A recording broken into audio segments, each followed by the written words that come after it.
All right, welcome everyone. So tonight's a little different. We are hopping on to give you guys some information about taxes and how to prepare for tax season as a Plexus ambassador. So this is the first call that we've done like this, but just kind of trying to give you guys some practical tips. So I have my husband Adam here because he is amazing at keeping the books and doing all the tax things. And Amber is going to be sharing with us as well because she also is amazing at staying organized and keeping her taxes straightened out. So this is not financial advice. Like no one here is a financial advisor. So please just take this as like helpful hints and tricks, things you can do. But obviously, if you have financial questions or need more specific info, you can ask a financial advisor, but hopefully this will give you guys some just getting started information, baseline info as you grow your business. So Amber is going to kick us off. Okay. Hey guys. So I wanted to talk about some different things that we need to be keeping track of throughout the year as a Plexus ambassador. So if you ever drop off samples at someone's house, if you ever drop off product at someone's house, you want to be keeping track of your mileage. As you drop off those samples, write it down on paper. You can also use Excel if you're good with Excel to keep track of all these things. You're going to want to keep track of the date. And write their address down, or you can go ahead and map it out then and like see how many miles there and back counts. You can deduct that on taxes. You want to keep track of any dining receipts. If you go out and you talk about Plexus with someone over dinner or over coffee, you can keep that receipt, include the tip, and you can deduct that on taxes as well. And then if you travel for a Plexus convention, we're all going to be getting together. We might be getting together in Florida this year. We're going to be getting together for that team retreat in May. Your airfare, your gas, like you want to be keeping all of these receipts because those are tax deductible as well. Yeah, plane ticket, like all of that stuff. Anything like work related, you want to save these receipts. What I find helps me, I'm like more of a pen and paper girl, but I get one of these like these portfolios in the beginning of the year, and I just have like a tab for everything. I have like incentives, I have gifts, I have post office. So if you ever make an incentive code for someone and offer them like free shipping, and you go in your Paylocious account and you create like a $10 off incentive code, you want to write that down or keep track of it in Excel. Sorry, Victoria. You want to keep track of it so that at the end of the year, you are not losing out on all of this money that you put into your business. If you give a PayPal refund for whatever reason, keep track of that. Also keep track of the number of samples that you have given to each person. So if I take somebody at my church 2 samples of Slim and a sample of Active, you want to write that down, because at the end of the year, you can say, oh, I gave out 66 sticks of Slim this year. That's 2 bags of Slim that you just gave out. So you want to keep track of that. That way at the end of the year, you know how much money you put out. So I talked to Cheryl about it. She said that what is tax deductible is the bag of Slim, the tax that you paid on that bag of Slim. So what I break down is like I buy Slim in 30-pack bags, and I just give some of my own away. And so you add the tax that you paid. So I paid Kentucky tax. And then I divide that by how many sticks I gave away last year. So I do the bag of Slim, how many sticks I gave away, Kentucky tax, and then I just divide it to get the price per stick of Slim. And then I multiply that by how many sticks I gave out. So that is how I do it. And then if you also have if you're paying for like childcare or like Mother's Day Out program or something like that, you want to keep track of that because that is tax deductible as well. So what I find works for me for tracking purposes is I have the Plexus prepaid Visa. And so anything business related, I just put on that Visa. And then at the end of the year, I print out the transaction history. And so that was really helpful this year. Also, you could get the QuickBooks app. I was with Alexis Wigglesworth when she had her app, and she was paying for coffee with a bunch of us from Plexus. So it was a work thing. And she just swiped it to one side and it went into a business cost. So, and you can also track your mileage within the QuickBooks app too. So like you link your cards and you link your different accounts, and you can just mark it as a business purchase as you're making that purchase, which is really neat. So you might want to consider that too. Oh, and the last thing I had for you is the Hemp Sphere hemp oil. So when somebody purchases 150 PV, they can get the Hemp Sphere hemp oil for free. But Plexus actually, if you claim it, Plexus considers that as income for you. So part of your pay is that like $99.95. If you claimed the full spectrum Hemp Sphere hemp oil, they will say that like that was part of your income. So because I gave most of those away last year, I was like writing down who I gave them to. And so now every full spectrum hemp oil was a $99.95 plus the $16.95 shipping tax deduction off for me, which was nice. So if you guys gave away hemp oil last year, make sure that you are writing those down as tax deductions. So that is all I have for you. I know Adam has some great tips too. Thanks, Amber. Hello, everyone. I just wanted to start out by reminding everyone that this is your own business. So because of that, you're self-employed. If you were to go to a job and with a normal employer at a normal company, when they issue your paycheck, they pay half of your Social Security taxes and your Medicare taxes. So for that reason, a lot of people, even me this year, was surprised with how high Brittany's taxes were, even when I looked diligently for business expenses. Amber did a good job highlighting some of the specifics. The way that I stay organized, because I have a terrible memory, is that every single week, we have a separate checking account where Brittany uses the funds in there to pay for expenses. The ones that are not business related or the ones that are mixed, like Amber highlighted, I ask her, how much of this box of products are you going to give away? How much are you going to keep? And then I write off the portion that she's going to end up giving away. I do it on a weekly basis because it's too many transactions. It's too many details to keep track of, at least for me, within any longer stretch of time. And then another important thing is that besides direct expenses that are business related, there's also use of your home that you can write off based on square footage of your office space. So we write off a portion of our electric bill, a portion of our internet, and then phone bill. There are a lot of expenses that are every day that you're able to write off in relation to your business. You can write off gifts and taxable and incentives, things like that. Another useful thing, I was thinking this year that it's a shame that Brittany can no longer contribute to a retirement fund. And I looked it up, and because she is self-employed, she can contribute to a retirement fund, both as an employee and an employer, which further reduces her taxable income. So for example, if you were to make $1,000 in a year, and you're able to find $600 in related expenses, right? So you would pay taxes on the remaining $400. Because you're self-employed, you're able to take 25% of your net income.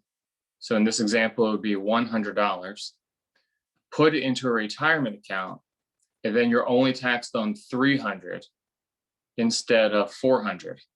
So you're essentially increasing your income, putting in a retirement fund by the 25% of your net, that $100, and you're decreasing your tax liability. So that counts as a business expense, your contributions to your own retirement. And unlike personal, which is capped at around 6,000 for individual, it's a much higher cap because you're an employee and you're employer of yourself. So there are a lot of different ways that you can keep track of expenses and write off business. Do you want to say what that's called? Well, there are different types of retirement plans that you can contribute to. The one that we do is a SEP IRA. But we can talk about those details later. Okay. If you have more questions. I thought that was the only kind. That's why we have him. Okay, and do you want to talk about like what's a reasonable amount to set aside so that you're not scrambling, right? Like, because now it's tax time and everyone's like, I owe all these thousands of dollars, right? So it's been helpful for us to set a portion aside, just each pay, like, you know, if there's a percentage range or if it depends on income, but setting it aside every single pay so that you have it to pay your taxes and you're not like scrambling and feeling like you have this huge expense around tax season. Can you talk about that a little bit? Yeah, absolutely. The IRS penalizes you if you do not pay them. So let's start at the beginning.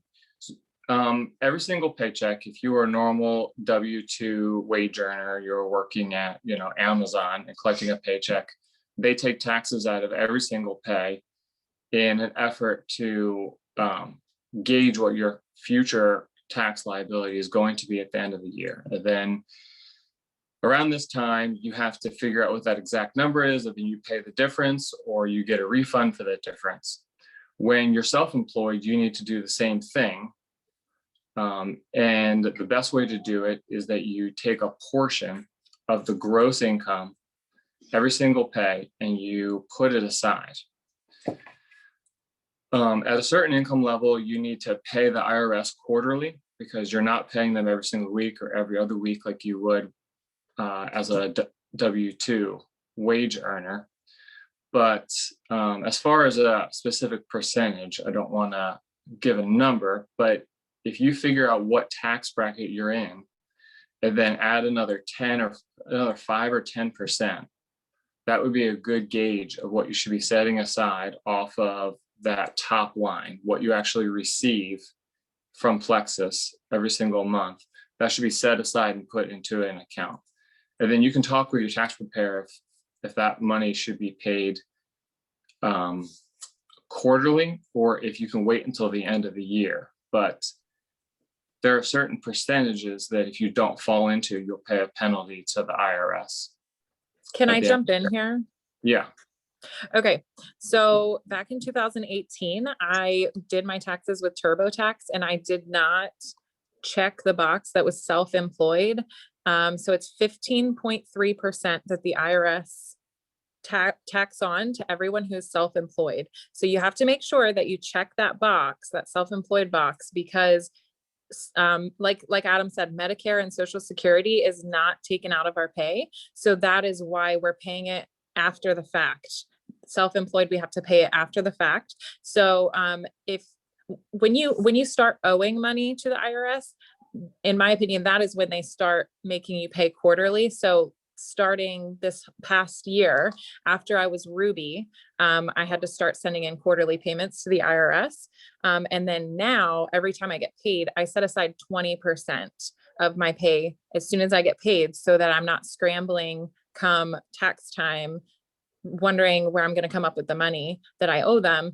So it's good to know that ahead of time, to be setting aside, I would say around 15%, probably now at your level. And then once you get into the jewel rankings, you really do need to be setting aside 20% because you're making more that is not, taxed on the front end. So did you have anything else, Adam? As you're looking for business expenses, I would just, you can swing in the pendulum where you're looking for so many things to write off. You start spending extra money just so you can write it off as a business expense. And you don't want to do that. You remember that it's still an expense. And the perfect expense to find is something that you would pay anyway, like an electric bill, but that you're able to write a portion off of. The samples are a necessary, unfortunate expense, The, travel is a necessary, unfortunate expense that you have Not to pay anyway. unfortunate. We love to travel. It's unfortunate that it reduces your net income. That's what I mean. I'm just like, However, there are expenses that you're going to pay regardless of whether you have a business, and it doesn't affect it doesn't affect what you actually bring home, like your electric bill, like your internet, like your phone bill, like buying a new printer. You're going to need a new printer, I was just writing that down. Yeah. Like your gear, if you buy a laptop, if you buy a printer, my planners that I obsessively buy and use, childcare, if you pay a babysitter to watch your kids so that you can work one day a week or whatever, like it's amazing how many things are really business expenses. And we often don't really think of ourselves as like business owners, or at least not to where like making, a ton of money, but it's awesome how quickly you can advance in the company and go from, where maybe you didn't even have to really think about taxes to like, wow, I really need a game plan. So I think it's smart, no matter what rank you're at, to just get some systems in place. So it's like, this is what I do. I write the things down, or I use Excel. That way it's not going to take you by surprise. Sorry. Yeah. So I would have categories of expenses so that every single week you would either use your app, like Amber talked about, or your binder, or I even just use the checkbook entries and I go through them for what the week were, and I put them into the different categories. And then at the end of the year, you just add up that column. Excel does all the math for you. And then you have that block. So you have a category for promotions, you have a category for utilities, you have a category for travel.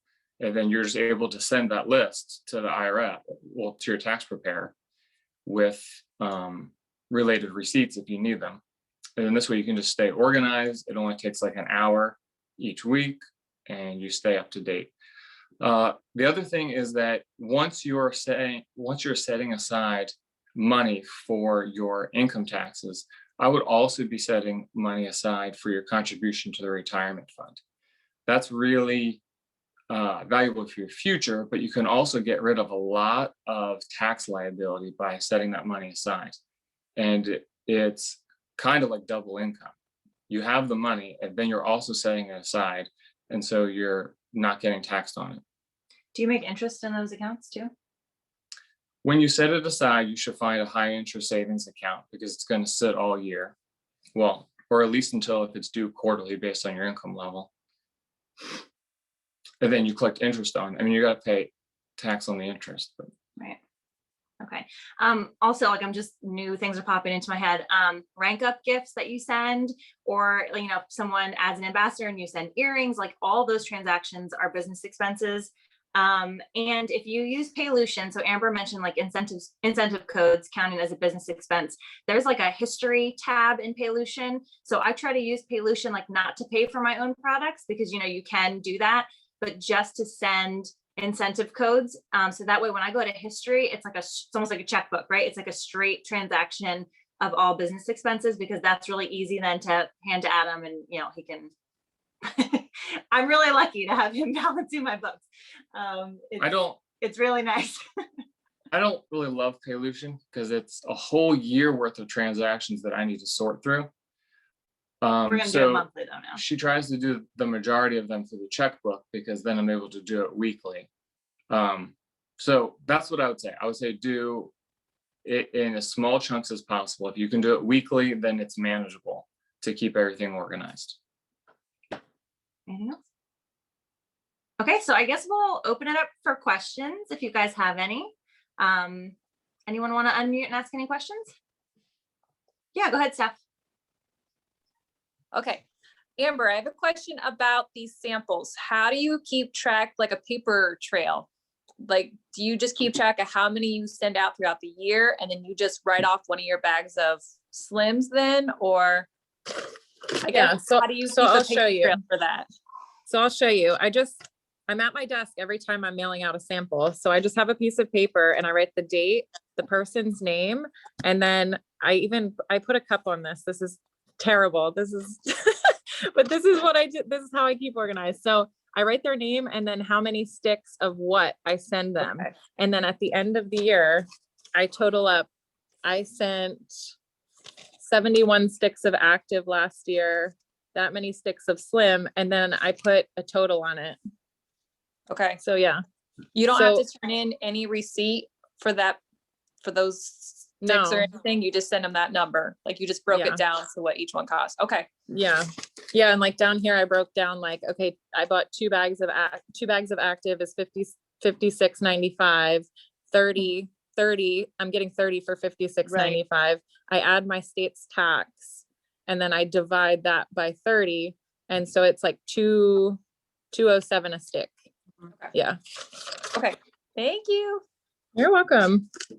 And don't forget, any post office costs as well. Shipping can be, Yes. it's like often like $4 or $5 to mail. So honestly, I'm doing all my sampling through the Engage app now, like, because it's Hmm. easier and it saves me time. But I know some people love like the handwritten note, but what I've been doing is sending the sample through the app and writing a handwritten note and mailing it and just saying like, you're going to be getting a couple things from me. But whatever works for you, just, keep track of the post office if you want to. Yeah. I spent $600 at the post office last year. Yeah, rough. Yes. This is my post office receipts right here. Nice. Yeah. Any other questions? And yeah, I did buy a new cell phone last year and that was completely tax deductible. I need a new cell phone, so that is good. Yeah. Anybody else?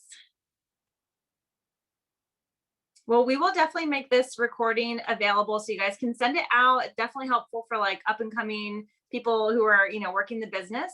And thank you, Amber, and thank you, Adam, for sharing with us. And thank you guys for hopping on. Thanks, guys. Yeah. Thanks, guys.